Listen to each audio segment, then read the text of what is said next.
बातम्यांकडे कोणतीही आर्थिक अनियमितता किंवा गैरप्रकार झाल्यास त्याच्यावर कारवाई झालीच पाहिजे यावर सरकारमधल्या सर्व पक्षांचं एकमत असून कोणालाही पाठीशी घालण्याचा प्रश्नच उद्भवत नाही असं मुख्यमंत्री देवेंद्र फडणवीस यांनी म्हटलं आहे।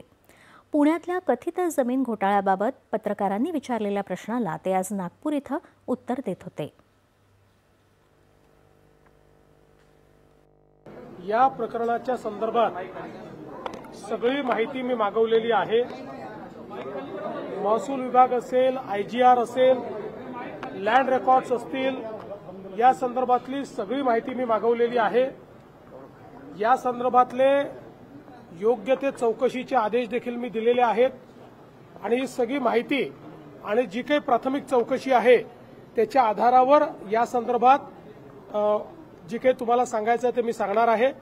या संदर्भात उपमुख्यमंत्रीही अशा कुठल्या प्रकाराला पाठीशी घालतील असं माझं मत नाही, कारण या संदर्भात आमच्या सरकारचं एकमत आहे। कुठेही अनियमितता झाली असेल तर त्याच्यावर कारवाई झालीच पाहिजे या मताचे आम्ही आहोत। त्यामुळे निश्चितपणे ही अनियमितता आहे की नाही हे पडताळून पाहिलं जाईल। अनियमितता असेल तर त्याच्यावर अतिशय कडक कारवाई ही केलीच जाईल। या प्रकरणात महसूल विभाग आणि भूमी अभिलेख विभाग या दोन्हींकडून संपूर्ण माहिती मागवली आहे। या चौकशीच्या आणि मिळालेल्या माहितीच्या आधारेच आम्ही अधिकृत भूमिका मांडली। प्रथमदर्शनी समोर आलेले काही मुद्दे अत्यंत गंभीर स्वरूपाचे आहेत, त्यामुळे सर्व माहिती मिळाल्यानंतर योग्य पडताळणी केली जाईल आणि त्या आधारावर पुढील दिशा ठरवली जाईल असं ते म्हणाले। या संदर्भात उपमुख्यमंत्रीही कोणालाही पाठीशी घालणार नाहीत अशी आपल्याला खात्री असल्याचं त्यांनी सांगितलं। या प्रकरणी आपल्याकडे तक्रार आल्यावर योग्य चौकशी आणि तपास करून कारवाई केली जाईल अशी ग्वाही महसूल मंत्री चंद्रशेखर बावनकुळे यांनी दिली आहे।